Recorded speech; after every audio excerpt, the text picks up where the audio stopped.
बघताना आपण काय बघितलं, एखाद्या खेळाचं मैदान आपल्याला आखायचं आहे, बरोबर. समजा खो खोचं मैदान आखायचं, एक मैदान आहे, पूर्ण मैदानामध्ये काय करणार आपण, एक बाजूला कुठेतरी एक पोल रवणार, बरोबर.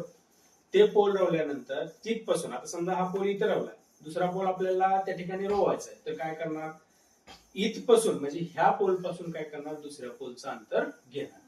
म्हणजे हा पॉइंट त्यासाठी काय झाला, रेफरन्स पॉइंट झाला. म्हणजे हा जो पोल आहे तिथे दुसऱ्या पोल साठी काय झाला, रेफरन्स पॉइंट झाला.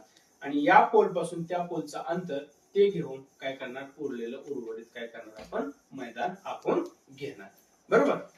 मग आता याच्यामध्ये एखादी लांबी रुंदी मोजण्यासाठी मिलीमीटरचा फरक चालतो. आपली पट्टी माहित असेल तुम्हाला, पट्टीमध्ये दिलेला असते 2 रेषा, दाखवा पट्टी, बरोबर.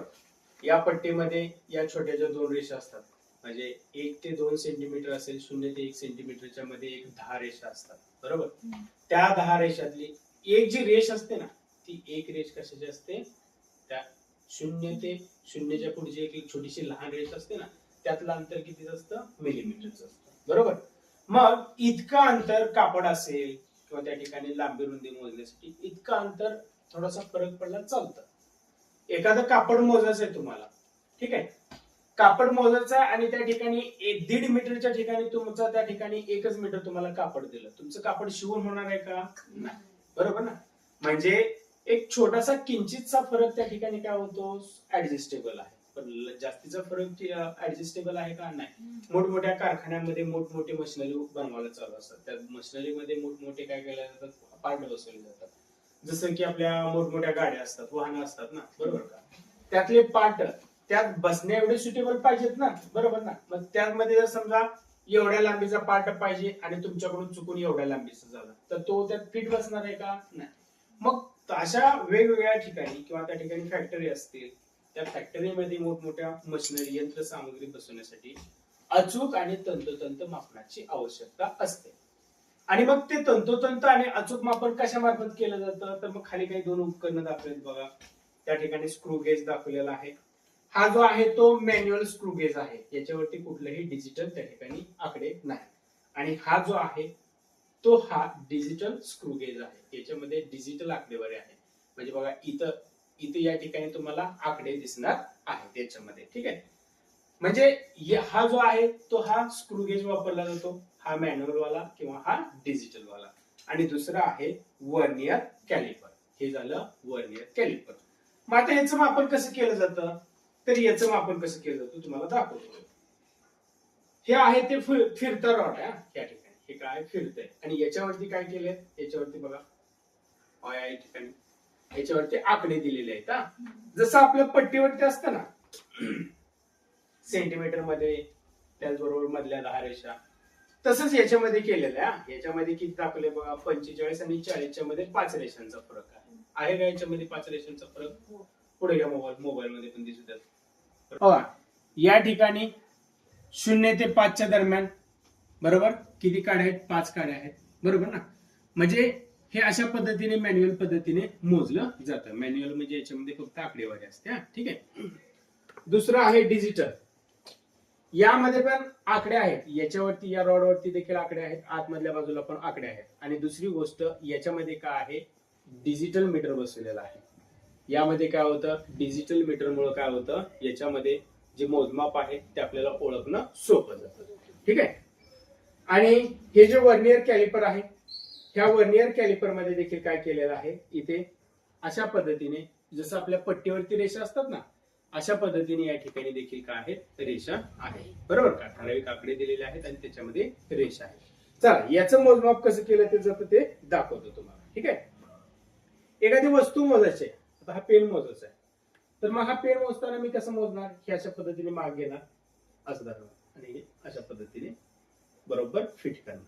केलं फिट, बरोबर. मग आता याच्यामध्ये फिट केल्यानंतर बरोबर अशा पद्धतीने फिट केलं जातं आणि फिट करून काय केलं जातं, हे आकडे मोजले जातात. आता इथे किती आहे बघा, किती इथं किती आहे,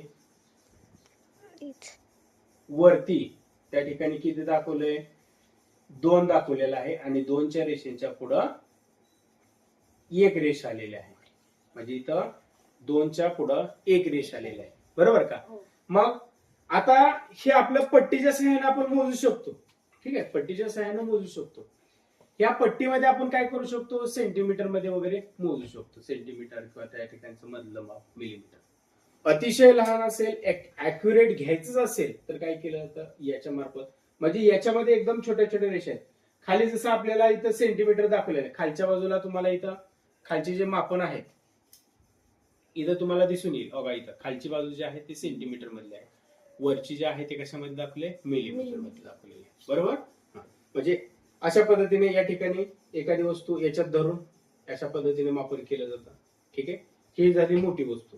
समजा अति लहान वस्तू घ्यायची आपल्याला. ठीक आहे, अति लहान वस्तू घ्यायची, समजा कांडी घ्यायची आपल्याला. कांडी मोजण्यासाठी तुम्ही काय करणार मग,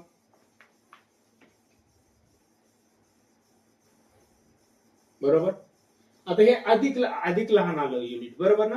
आता हे झालं कांडीसाठी. समजा याच्यापेक्षा पण लहान युनिट असेल किंवा याच्यापेक्षा पण लहान वस्तू असेल, समजा हा पिन घेतलाय, तुमच्या डोक्यातला पिन आहे लेडीजचा, स्त्रीचा, बरोबर. आता बघा हे मोजायचं आहे. आता याच्यामध्ये मोजताना हा 0 पेक्षा पण आतमध्ये गेला, 0 पेक्षा पण आतमध्ये गेला. ठीक आहे, याचं अॅक्युरेट मापन होऊ शकेल का यानं, शक्य आहे तिथपर्यंत आपण काय करू, याचं मापन घेऊ शकतो. पुढं एकदम किंचितचं मापन आलं याचं, बरोबर. मग आता हे काय करूया, यामध्ये मोजूया. ठीक आहे, अशा पद्धतीने रॉड फिरवला.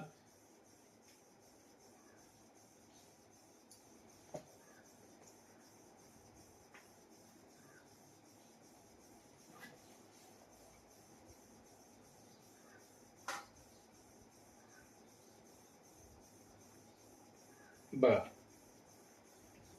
आता याच्यामध्ये आपल्याला याचं व्यवस्थित मापन अचूक झालं नाही, याच्यामध्ये घेतलं पण याच्यामध्ये आकडे दिसतात. बघा दिसतात का याच्यामध्ये आकडे, डिजिटल मीटर मध्ये दिसतात का, दिसतात का. म्हणजे डिजिटल मध्ये, म्हणजे स्क्रू गेज मध्ये काय केलं, याचं आपण एकदम लहान वस्तू आहे, अतिसूक्ष्म वस्तू आहे, तरी देखील आपण काय केलं, याचं मापन केलं. किती आले बरोबर इथं, 5.1 मिलीमीटर, बरोबर. मग अशा पद्धतीने या ठिकाणी आपण अतिसूक्ष्म जे आहेत किंवा त्या ठिकाणी एकदम लहान वस्तू ज्या आहेत, अतिसूक्ष्म म्हणण्यापेक्षा आपण काय करूयात, लहान वस्तू म्हणूयात. लहान वस्तू सुद्धा आपण यामार्फत अचूक पद्धतीने केलं जातं. ठीक आहे, म्हणजे आपल्याला मोठमोठ्या मशिनरीसाठी किंवा त्या ठिकाणी मोठमोठ्या वस्तू बनवण्यासाठी मोठमोठ्या कारखान्यामध्ये काय केलं जातं, अशा पद्धतीची उपकरणं वापरून काय केलं जातं, अॅक्युरेट मापन घेऊन, अचूकपणे मापन घेऊन काय तयार केले जातात, ते स्पेअर पार्ट बनवले जातात. म्हणजे आपण मोठमोठ्या वस्तूपासून या ठिकाणी काय केलं, एक लहान छोटीशी पिन, हे पिन याचं थिकनेस किती आहे, एकदम लहान आहे, बरोबर का. सुईच्या टोका एवढा असल्यासारखं आहे याचा थिकनेस. जाडी याची किती आहे, एकदम लहान आहे. लांबी भरपूर आहे, लांबी आपण पट्टीच्या साहाय्याने देखील मोजू शकतो. आपण अशी पट्टी धरली, पट्टी धरून याला काय केलं, आपण लांबी मोजली. ठीक आहे, म्हणजे लांबी मोजताना आपण याची पट्टीच्या साहाय्याने मोजू शकतो, एवढी तर मोठी आहे.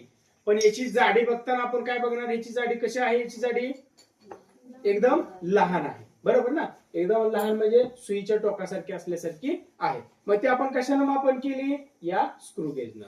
हा जो आहे तो काय आहे, स्क्रू गेज आहे. याच्यामध्ये याच्या आतमध्ये काय केलेलं आहे, एक डिजिटल मीटर आहे. हा झाला डिजिटल मधला आणि हा झाला मॅन्युअल मधला. ठीक आहे, याच्यामध्ये इथं जे दिलेले आहेत, या रिडिंग ज्या दिलेल्या आहेत, याच्यावरच काय होणार, याचं मापन होणार.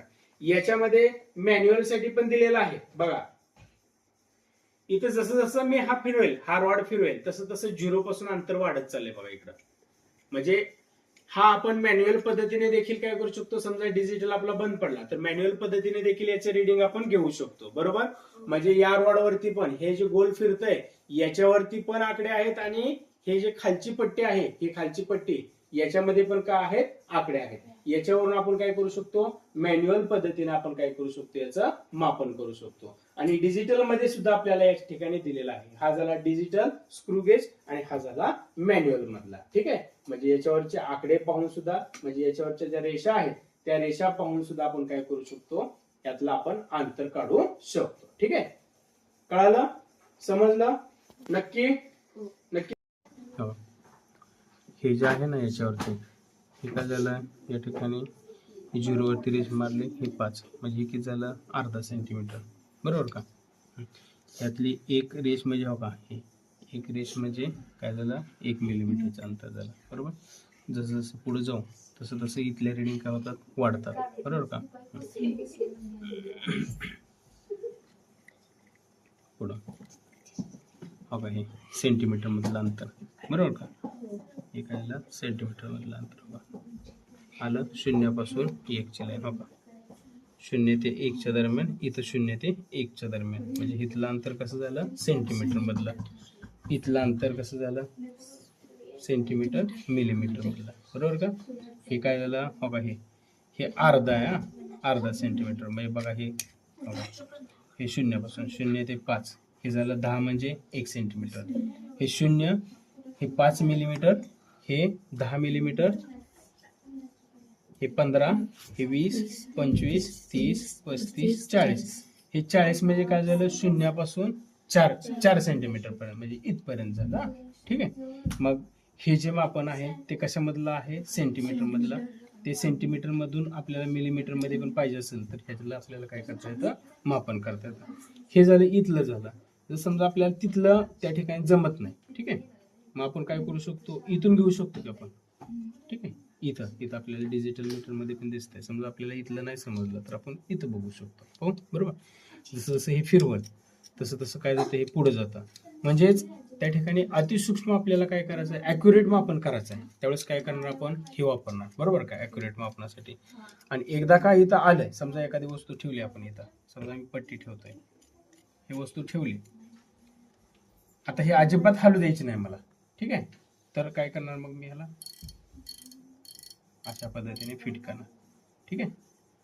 काय करणार अशा पद्धतीने म्हणजे अजून हे असं फिरवून काय करणार ॲक्युरेट मापन त्याचं आपण करणार बरोबर. कळालं दिसलं. याच्यामध्ये बघा खालच्या बाजूला काय केलंय सेंटीमीटर मध्ये दाखवले वरती मिलीमीटर मध्ये दाखवले बरोबर. हे खाली सेंटीमीटर मधलं अंतर हे वरचं मिलीमीटर मधलं अंतर कळालं नक्की. म्हणजे हे फिट कसं केलं जातं हे जो भाग आहे हा पुढं मागं करून काय केला जातो फिट केला जातो. हा म्हणजे मोठमोठ्या लेथ मशीन जे असतात ना त्याला आकार देण्यासाठी व्यवस्थित वस्तू बनवण्यासाठी त्यासाठी हे वापरलं जातं ठीक आहे. कळालं बरोबर का. आपल्याला काय करायचं याचं माप घ्यायचं बरोबर का. याचं दोन पद्धतीने माप घेऊ शकतो एक आतली बाजू आणि एक बाहेरली बाजू बरोबर का. या आतला घेरा आणि हा बाहेरचा घेरा ठीक आहे. समजा बाहेरचा करायचा आपल्याला तर हे अशा पद्धतीने त्या ठिकाणी काय करणार मी ठेवणार बरोबर.